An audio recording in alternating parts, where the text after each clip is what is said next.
This week, Governor Hogan announced the state of emergency will end on July the 1st, but the pandemic isn't quite over. And joining us this morning with more is Associate Professor of Biology at Loyola University, Dr. Christopher Thompson. Good morning. Thanks for joining us again.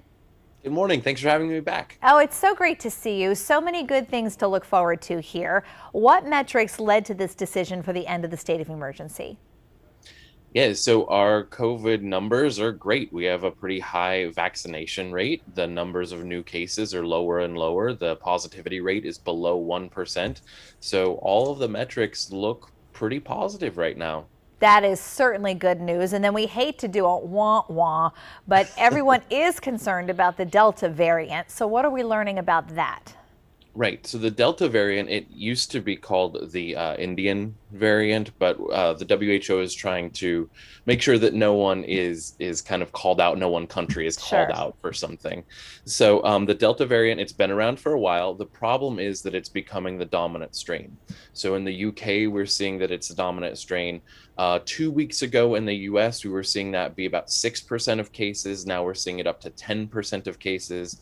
It is more transmissible. It is causes slightly more hospitalizations. And we're seeing this kind of split in America where places with a high vaccination rate, like Maryland has done for the most part, we're not seeing a lot of the Delta variant. But places where there isn't a high vaccination rate, we're seeing it spread more and more and faster. All right, so that's something I know that the CDC will be keeping a close eye on there. We also know that more and more people who are getting the vaccine, which is certainly a good thing for a majority of those people, but there are some complications we're hearing about in young men, and it has to do with myocarditis. Can you explain what's happening? Sure. So myocarditis is just inflammation of the heart muscle. And we're also seeing some reports of pericarditis, which is inflammation around the heart. And so we've seen 475 reported cases nationwide. And the odd thing is that it's in people under the age of 30, especially ages 16 to 24. And it's at a higher rate than we would normally see. This isn't out of the blue. Lots of viruses can cause this. And in the summer, we see a fair number of them. But this is a higher rate, and so the CDC is trying to determine if this is linked to the vaccine or not.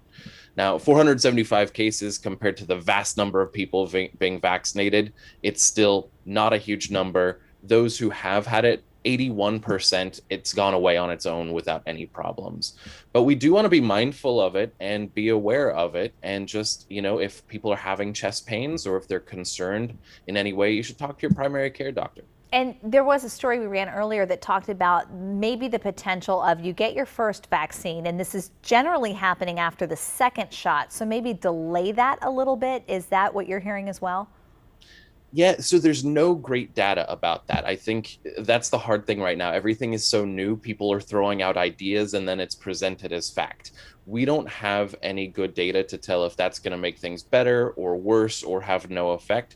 So for right now, there's no good reason to delay the vaccine. Just go along with what your pediatrician or primary care physician says. All right, Dr. Thompson, as always, a great pleasure to have you on our show. Thanks so much for joining us. Thank you so much. Have a great day and stay safe. You too, and happy Father's Day weekend, by the way. Thank you.